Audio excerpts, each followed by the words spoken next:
नमस्कार, आप देख रहे हैं जनता टीवी। मैं हूं आपके साथ सचिन चौहान। लखनऊ से बड़ी खबर सामने आ रही है। लक्ष्मण मेला मैदान में पहुंचे मुख्यमंत्री योगी आदित्यनाथ प्रदेशवासियों को छठ पर्व की शुभकामनाएं दी हैं। सीएम ने आपको बता दें कि नागरिकों को बाकायदा संबोधित भी किया। उन्होंने कहा कि हमारा बड़ा आनंद महसूस हो रहा है। ये उन्होंने बोला है, छठ मैया की कृपा सब पर बनल रहे। माता और बहन लोगन के विशेष मंगल कामना। भोजपुरी भाषा में भी उन्होंने ये संबोधित किया है। उन्होंने कहा कि लोगों ने इस आयोजन को एक नई ऊंचाई दी है। बढ़ चढ़कर सभी ने इसमें हिस्सा लिया है। तो छठ की जो धूम है वो देखने को मिल रही है। छठ पर्व को बहुत ही हर्षोल्लास के साथ मनाया जा रहा है। खुद मुख्यमंत्री इस कार्यक्रम में उन्होंने शिरकत की है और लोगों से इस आयोजन में जिस तरह से बढ़ चढ़कर लोग हिस्सा ले रहे हैं और मिलजुल कर मना रहे हैं, उसकी भी जमकर तारीफ की है। प्रदेशवासियों को छठ पर्व की शुभकामनाएं भी दी हैं। सीएम योगी ने नागरिकों को संबोधित भी किया।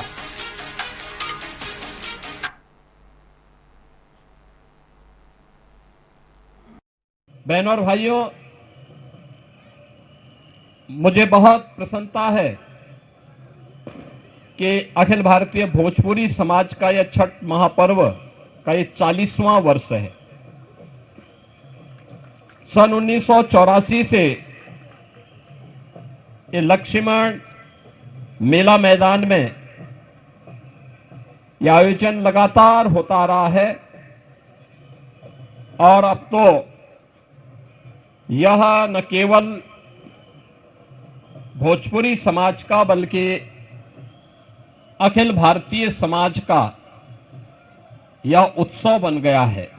जहां कहीं देखो भोजपुरी समाज बिहार से, पूर्वी उत्तर प्रदेश से, देश और दुनिया में जहां कहीं भी गया, अपने साथ पर्व की सुगंध को ले जाकर के एक भारत श्रेष्ठ भारत की इस परिकल्पना को आगे बढ़ाने के लिए कार्य कर रहा है। पर्व और त्योहार के पीछे का भाव भी यही है कि हम सब मिलकर के भेदभाव को समाप्त करके एक समरस समाज की स्थापना कर सके, अपनी विरासत पर गौरव की अनुभूति कर सके। विरासत से भटका हुआ व्यक्ति एक त्रिशंकु होता है, जिसके जीवन का कोई उद्देश्य नहीं होता। और निरुद्देश्य कोई व्यक्ति जब कार्य करता है तो उसमें कभी भी उसको न आत्मिक संतुष्टि हो सकती है और न समाज ही उससे संतुष्ट हो पाएगा। इसलिए विरासत को विकास के साथ जोड़ करके प्रधानमंत्री मोदी जी ने देश के अंदर जो कार्यक्रम प्रारंभ किए, आज एक नए भारत का दर्शन हम कर रहे हैं। और पर्व और त्योहारों के पीछे भी यही भाव होता है। हम सब मिलकर के इन आयोजनों में सहभागी बने। न जाति का बंधन हो, न क्षेत्र का हो, न भाषा का हो, किसी भी प्रकार के बंधन से मुक्त होकर के एक समरस समाज की स्थापना के लिए हम सब मिलकर के कार्य कर सकें, इस भाव के साथ एक कार्यक्रम आयोजित होते हैं। और छठ आयोजन ने भी पूरे देश के अंदर उसी भक्ति भावना के साथ लोगों के मन में एक स्थान बनाया है। अब मैं देखता हूं कहीं भी आप जाइए, केवल दिल्ली और मुंबई में नहीं, चेन्नई में भी, हैदराबाद में भी, बेंगलुरु में भी, और देश के अंदर ही नहीं दुनिया के अंदर भी लोगों ने इस आयोजन के साथ जुड़ करके लगातार इस आयोजन को एक नई ऊंचाई देने और इसके साथ लोग जुड़ रहे हैं। यह भोजपुरी समाज कि दुनिया के अंदर महत्व और उसके माध्यम से पर्व और त्योहारों के माध्यम से लोक आस्था को जीवंत बनाए रखने का एक आदर्श उदाहरण है। और छठ महापर्व उसकी एक महत्वपूर्ण कड़ी है।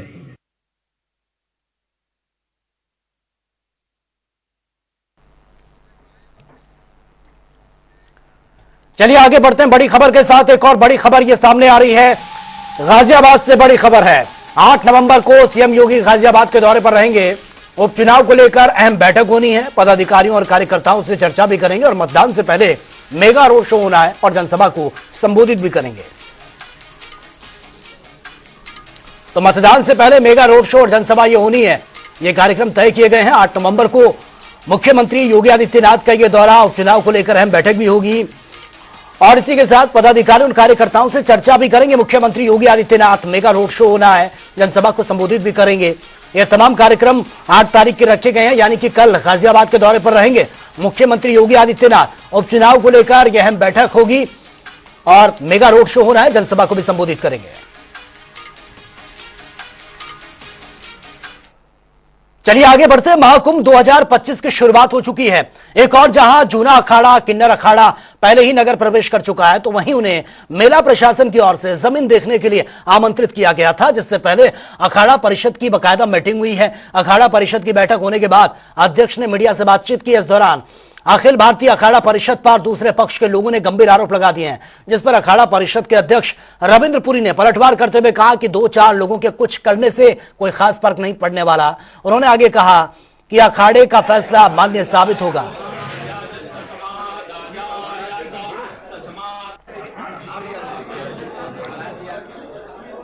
जहां छठ पर्व पर आज अखिल भारतीय अखाड़ा परिषद में एक बैठक हुई है, जहां आज उन्हें मेला अधिकारी के द्वारा जमीन दिखाने के लिए आमंत्रित किया गया था और जिसके लिए अखाड़े के लोगों ने पहले बैठक की और उसके बाद यहां से वे रवाना हुए हैं कि जमीन उन्हें किस तरह की मिलेगी और कैसी मिलेगी।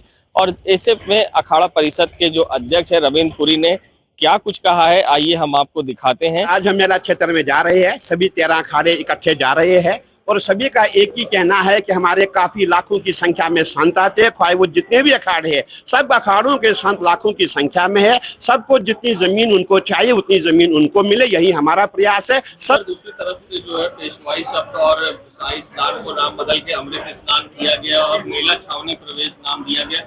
इस तरह से नहीं, ये कहना गलत होगा। 2-3 लोगों के करने से कोई कार्य नहीं होता। आप देखते जब भी आप कोई काम करना, आप कोई कार्य करते हैं तो आपके विरोधी आपके विरोध में कोई कार्य करते हैं। हम 9 अखाड़े हैं, 9 अखाड़ों ने एक प्रस्ताव पारित किया है, उसमें ये किया राजसीय स्नान और उसमें हमने ये लिखा छावनी प्रवेश, वही नाम होगा। जितने हमारे महामंडलेश्वर है, लाखों की संख्या में है, हजारों की संख्या में है, सबने कार्ड पे वही लिखा है जो हमने निर्णय दिया हुआ था। आप लोग ने गैर सनातनी लोगों के मेले में आने की रोक की मांग करी थी और जो एमएलसी देखिए, आपने देखा होगा पूरे भारत में एक ट्रेंड सा बन गया है।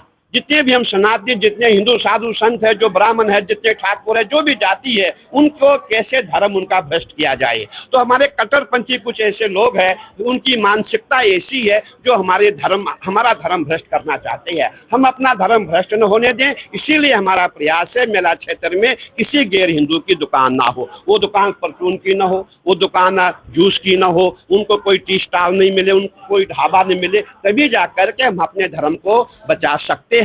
और ये जो हमारी डिमांड है, कोई विरोध नहीं है, ये अपना धर्म बचाने के लिए, सनातन को बचाने के लिए हमने ये विषय रखा हुआ है। नहीं, हमने ये कहा जोना अखाड़े को पहला स्नान मिले, वो इसलिए मिले कि जोना अखाड़े की संख्या बहुत ज्यादा है, उनके साधु जो है बाद में दंगा ज्यादा करते हैं, वो दंगा न हो, दंगा प्रसाद न हो, उनको पहले स्नान करने टाइम दिया जाए। सबसे पहले वो स्नान करेंगे, उससे बाकी छोटे अखाड़े उसके बाद स्नान करें, ये हमने कहा है। उसमें सबकी सुरक्षा, हमारी भी सुरक्षा, उनकी भी सुरक्षा, प्रशासन की भी सुरक्षा है, सबकी सुरक्षा है। कि माँ नेवाड़ी पहले स्नान करता था, ये परंपरा चली आ रही है। देखिए, परंपरा हम नहीं बनाई है, परंपरा कोई बन के नहीं आई है। परंपरा मैंने ये भी कहा था जब हमारी बैठक हुई थी, मैंने ये कहा था कि जो सन्यासी है, सन्यासियों की परंपरा सन्यासी अखाड़े बनाते हैं, वैष्णव परंपरा जो है वैष्णव अखाड़े बनाते हैं, उदासी परंपरा उदासी अखाड़े बनाते हैं। और हम 7 अखाड़े हैं, 7 अखाड़ों में जो 5 अखाड़ों का निर्णय होगा वही सर्वमान्य होगा। विस्तार की बात की तो गैर सनातनी लोग भी अब सनातन धर्म में आ रहे हैं, तो क्या कहें? बहुत अच्छी बात है। अगर गैर सनातनी लोग सनातनी बनते, इससे बढ़िया वो लोग क्या हो सकता हो। घर वापसी कर रही है, हम तैयार है। अगर वो सनातन में आते हैं, जितने भी हम संत महात्मा है, सब उनका पूजन करेंगे, अभिषेक करेंगे, उनको हम संन्यास देंगे, उनको हम पद देंगे, उनको हम महामंडलेश्वर बनाएंगे। जैसे उनकी योग्यता होगी वैसे पद उनको दिया जाएगा। वो तो हमारे साथ है। दलित समाज, ओबीसी, SC, ST हमारे भाई है, वो पहले से बनते आए, बनते रहेंगे। मैं गैर सनातनी की बात कर, जो मुसलमान भाई बनना चाहते हो हम उनको भी बनाएंगे। जिस तरह से अखाड़ा परिषद के अध्यक्ष रविंद्र पुरी का कहना था कि मेले में गैर सनातनियों को जगह दुकान नहीं आवंटित होनी चाहिए, क्योंकि जो लोग खाने मिलावट करते हैं उससे धर्म भ्रष्ट होता है। बाकी हमें किसी चीज़ से आपत्ति नहीं है, कौन क्या काम करता है, सिर्फ हमने खाने की और पीने के सामान की दुकान ना आवंटित करने के लिए कहा है। और रही बात मेले में शाही स्नान करने को लेकर, जहां दोनों गुटों में विवाद है, तो उनका कहना है कि जो प्रथा होती है वो अखाड़े के द्वारा बनाई जाती है और जो अखाड़ा बड़ा है उसे पहले स्नान करने दिया जाए। वहीं जहां किन्नर अखाड़े ने घर वापसी कराई है और साथ ही जो यहूदी धर्म की ईशा थी उन्होंने किन्नर अखाड़ा ज्वाइन करा। जब उनसे इस बारे में सवाल किया गया तो उन्होंने कहा स्वागत है, जो गैर सनातनी है वहां पर अगर सनातन धर्म घर वापसी करते हैं तो हम उनके स्वागत करेंगे, पूजन करेंगे और अभिषेक करेंगे। और उनका ये भी कहना था कि दलित समाज, ओबीसी समाज उनके साथ पहले से थे और आगे भी वो रहेंगे और उन्हें साधु संत बनाया जाएगा, और जो गैर सनातनी होंगे उनका भी स्वागत होगा, उन्हें भी साधु संत बनाया जाएगा और पद दिया जाएगा।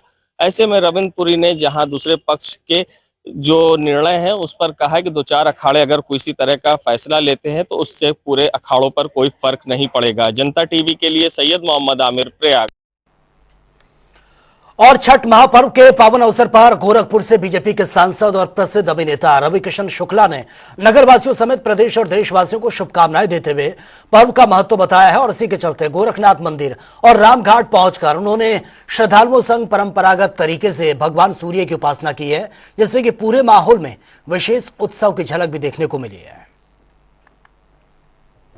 सूर्य उपासना का त्योहार छठी मैया पूरी तरीके से अब लोग घाटों पे जुट गए हैं। आप देखेंगे यहाँ पे हजारों महिला राम घाट पर मौजूद हैं।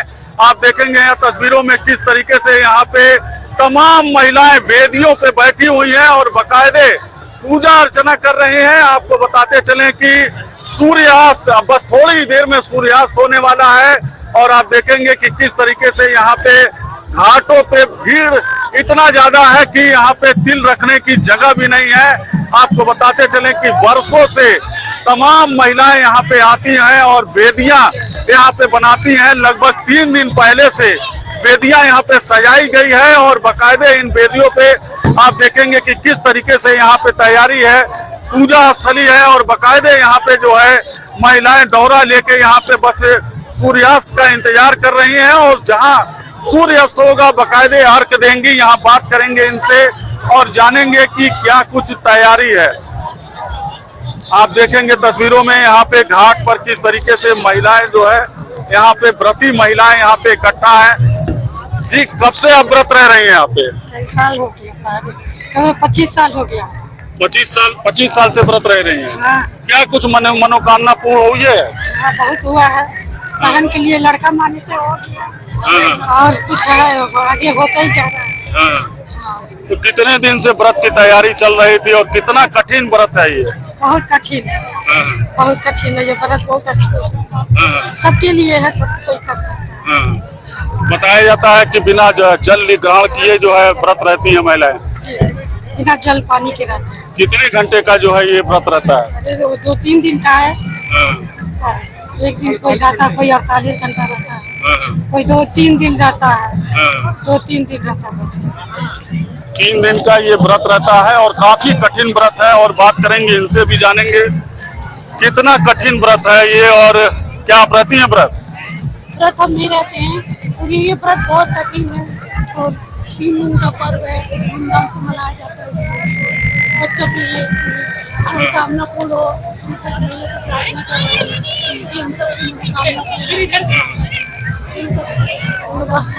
तो क्या छठी मैया कोई ऐसी मनोकामना हो जो पूर्ण की हो?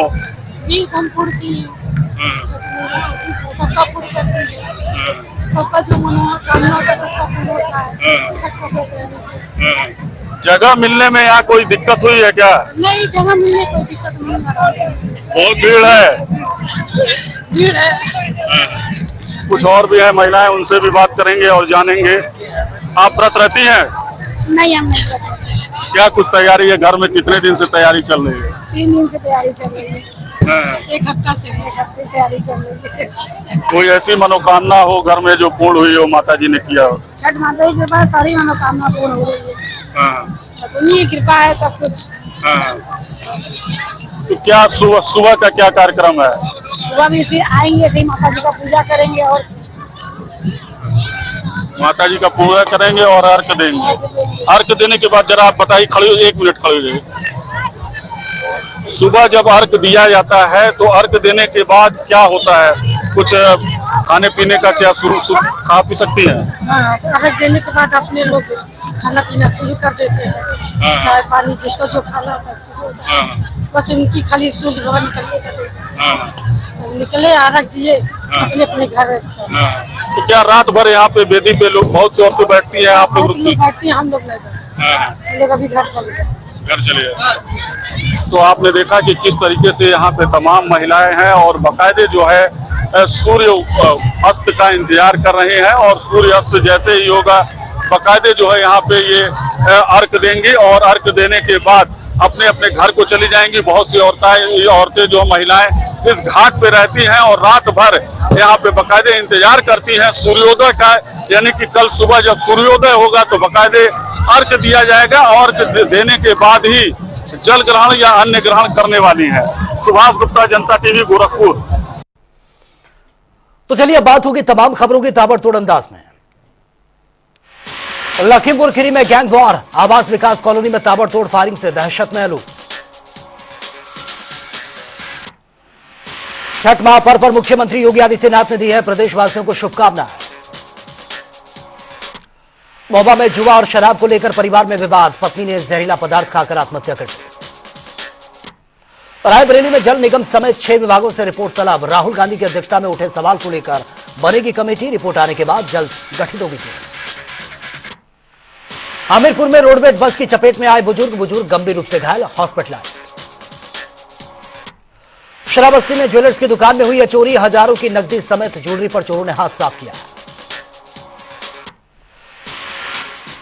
बिजनौर में नाराज परिवार ने की है नवविवाहिता जोड़े की पिटाई, गांव के चौराहे पर लाकर जमकर पीटा।